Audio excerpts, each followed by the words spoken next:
A 24-year-old Instagram influencer was found burned to death behind a friend's home early Sunday morning. Police have arrested her 19-year-old boyfriend, whom she had been speaking to online for several months. Investigators say she was lured outside, tied to a grill, and set on fire. How exactly did this gruesome crime unfold? Let's uncover the twisted story behind this shocking case. Zariah Monet was a 24-year-old beauty and lifestyle influencer based in the U.S., known primarily for her calm, polished content on Instagram and TikTok. With over 300,000 followers across both platforms, she had built a steady and growing audience by sharing makeup tutorials, get ready with me videos, product reviews, and quiet glimpses into her daily life. Her style was soft and intentional, carefully lit frames, neutral tones, curated music, and a tone that felt effortless but deliberate. Unlike many influencers in her space, Zariah didn't rely on loud personality or viral stunts. Her appeal came from her consistency, her eye for detail, and the calm, aspirational aesthetic that her viewers came to expect. According to those who followed her regularly, Zariah didn't overshare. She kept her personal life, particularly anything involving relationships, completely off camera. There were no boyfriend reveals, no cryptic posts, and no signs of dating anyone, at least not publicly. From the outside, she appeared focused on her content and her brand. But as investigators would later uncover, there was one part of her life she kept entirely out of view: a private online relationship with a young man she had never met in person. A connection that began casually and ended in the most brutal way imaginable. After graduating from college with a focus in media and communications, Zariah didn't immediately go the traditional route. Instead of jumping into a 9-to-5, she started posting online, at first just as a hobby.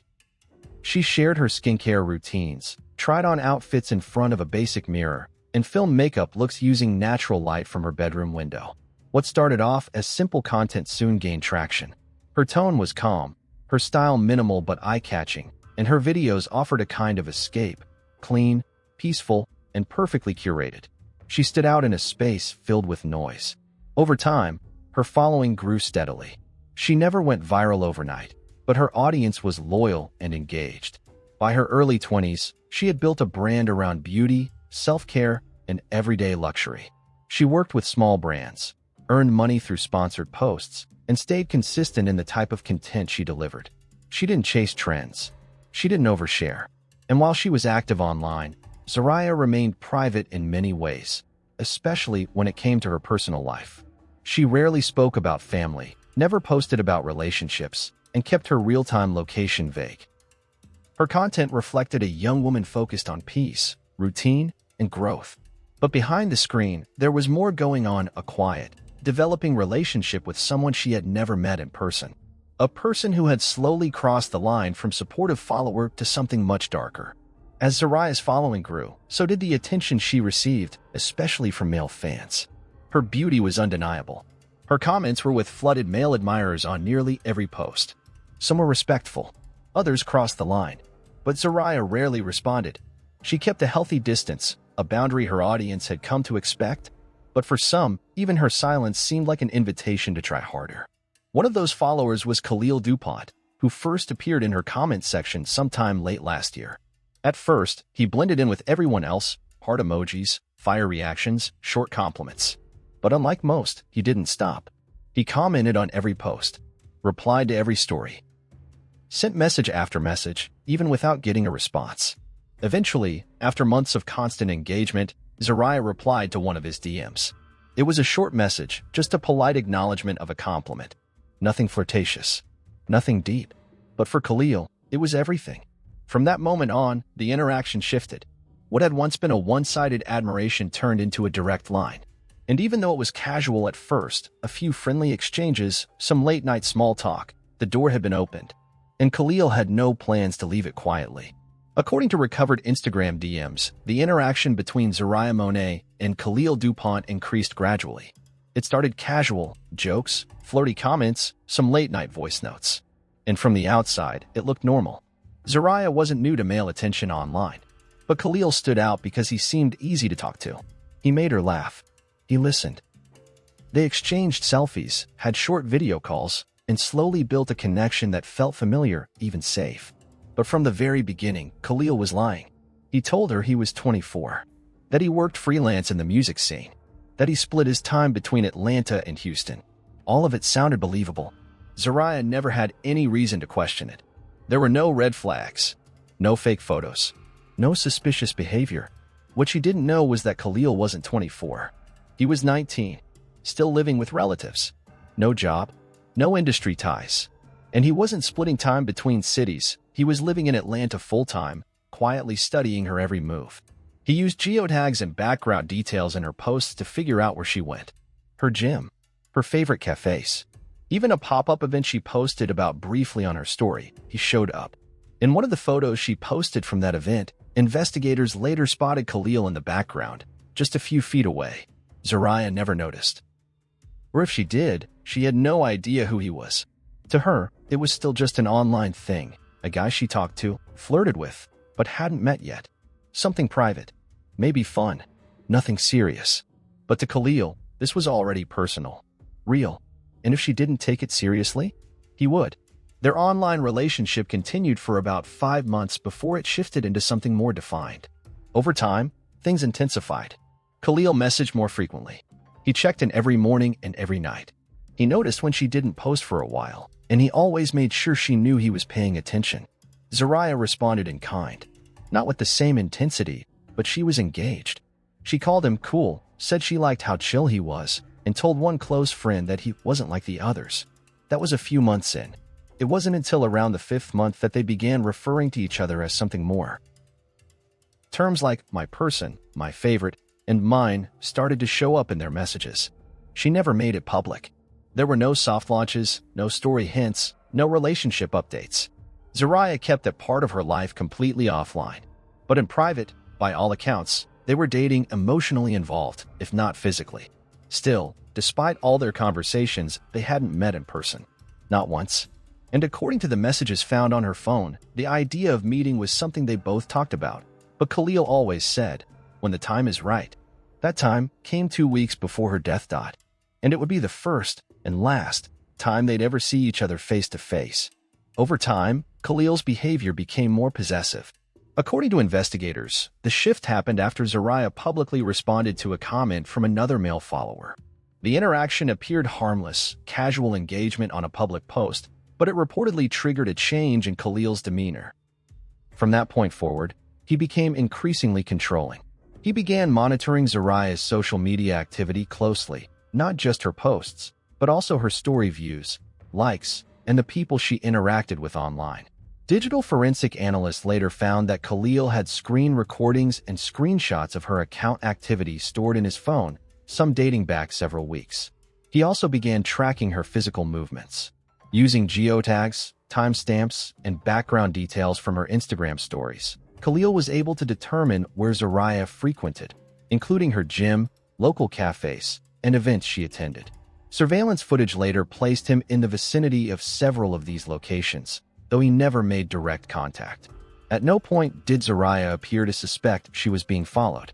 She continued posting as usual, unaware that someone she believed she was getting to know online had already crossed a dangerous line. By this stage, their relationship had moved beyond casual messages. They were in regular communication, privately identifying as a couple, though they still hadn't met in person. Investigators would later conclude that Khalil's fixation on Zariah had become obsessive, and that her online interactions with other men, no matter how small, likely fueled his growing need to control her completely.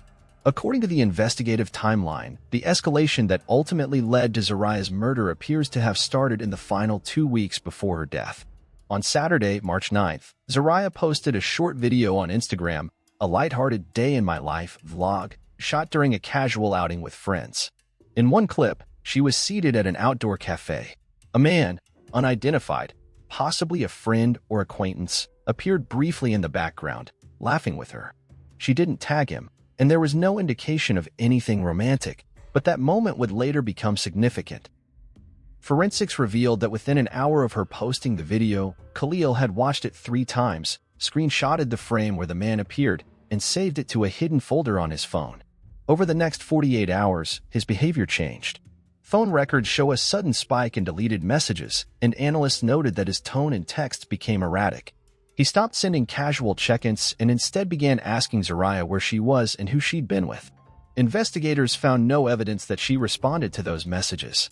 Then, on Wednesday, March 13th, Zariah posted another story, this time showing herself at home with a caption that read, "Finally breathing again. Much needed reset." The post was cryptic, but investigators believe it may have signaled a period of distance between her and Khalil. It's unclear whether she had recently blocked him, ignored his messages, or expressed frustration in private. What is confirmed is that Khalil spent the next several days offline. He stopped posting, turned off location sharing, and made no outgoing calls. But behind the scenes, he was planning. On Saturday, March 16th, Khalil booked a one-way rideshare to a neighborhood on the east side of Atlanta, a location later confirmed to be just 5 blocks from the home where Zariah was staying with a friend that weekend.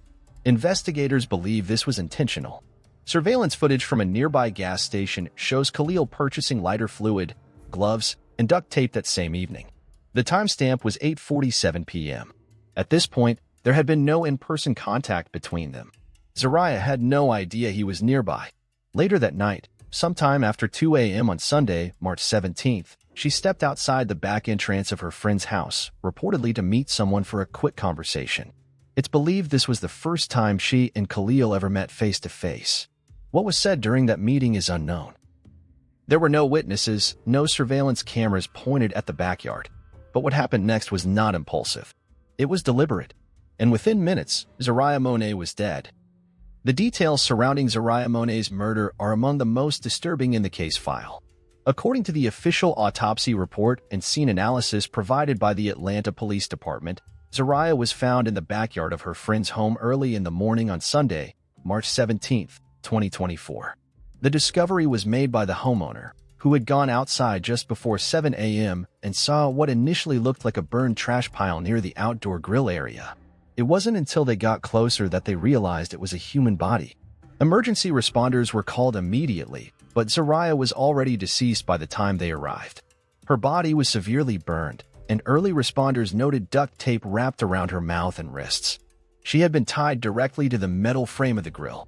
Forensic analysis later confirmed that Zariah was alive when the fire was set.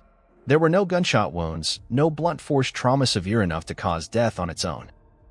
The medical examiner concluded that she had suffered thermal injuries as the primary cause of death, along with smoke inhalation and restricted breathing due to the tape. There were also shallow cuts to her neck, likely inflicted beforehand to limit her ability to scream or escape, but not deep enough to be immediately fatal. Residue consistent with lighter fluid was found on her clothing and at the base of the grill. The same brand of lighter fluid had been purchased by Khalil the night before, confirmed through receipt and surveillance footage from a local gas station. Police believe Khalil waited for her to come outside, then subdued her quickly. There were no signs of a struggle inside the house or in the yard, suggesting that he may have surprised her, restrained her within seconds, and forced her into position without anyone inside the home noticing. Investigators noted that music had been playing inside during the early morning hours, which could explain why no one heard anything unusual. There were no defensive wounds on Zariah's arms or hands, further supporting the theory that she was restrained almost immediately. The fire was set using an accelerant. The heat caused extensive damage to her body, making identification difficult. She was officially identified later that day through dental records and a fingerprint match from a previous background check she had completed for brand partnership clearance months earlier. Khalil fled the scene on foot, taking back roads out of the neighborhood. A nearby Ring camera picked him up less than an hour later, walking calmly in a different shirt, carrying what appeared to be a gym bag. He was arrested 2 days later. In his possession was a phone containing archived messages from Zariah, a set of digital maps marking her frequently visited locations, and a folder labeled simply, Proof. Zariah had been cautious, private, and slow to trust. But it only took one meeting. And it ended with the unthinkable. Following Zariah Monet's murder, the consequences were immediate, not just for her family and friends, but across the online community and in the legal system. Khalil made no initial statement, asked for a lawyer, and was transported to the Fulton County Jail, where he was booked on multiple charges, including first-degree murder, aggravated assault, false imprisonment, and abuse of a corpse. His bail was denied. Prosecutors called him a danger to the public and described the crime as premeditated, calculated, and fueled by obsessive control. The trial is still pending, but the evidence is overwhelming. Investigators found digital footprints, receipts, planning tools, and physical materials that tied Khalil directly to the scene. But for those who followed her, who saw her glow through a screen, who felt connected to a woman who never shared too much, the biggest question remains: how does something that started with a comment end with a murder? And how many more stories like Zariah's will we ignore until it happens again? If this story moved you, if it made you pause, even for a moment, don't let it end here. Like this video, subscribe to the channel, and share Zariah's story. These aren't just headlines, they're real lives, real families, real warnings. We tell these stories not to scare you, but to keep you aware. Stay alert, stay private, and stay safe online and off. Until next time, take care of yourself and each other.